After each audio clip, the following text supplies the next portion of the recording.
Selon les ressortissants du département de la CB Pricolo, la durée du mandat présidentiel, le nombre de mandats, le nombre de tours par élection présidentielle ainsi que les critères d'éligibilité à la présidence de la République ont constitué entre autres des évolutions positives au projet de la nouvelle constitution gabonaise. Limité à 2, comme en 1991, le nombre de mandats. En 2023, on était revenu à une élection à un seul tour.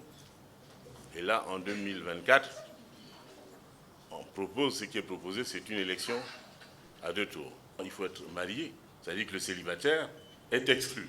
Outre les articles en lien avec le président de la République, ces ressortissants du Haut-Ogooué ont également noté d'autres améliorations dans le projet de constitution qui sera soumis au référendum constitutionnel du 16 novembre 2024. C'est le cas de la fonction du Premier ministre et la motion de censure à l'Assemblée nationale.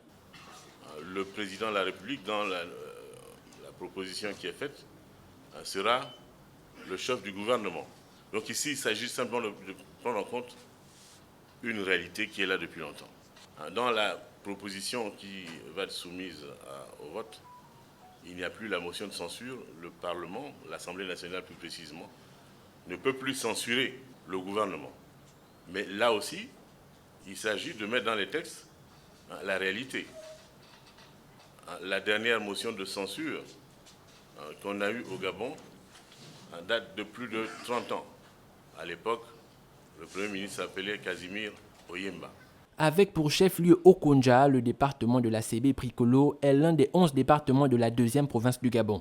Très active dans l'histoire politique du pays, cette localité a vu naître des personnalités politiques importantes, à l'image de Paul Tungui, qui fut plusieurs fois ministre sous la présidence de Omar Bongo Ondimba, ou le général Brigitte Onkanoa, l'actuelle ministre gabonaise de la Défense.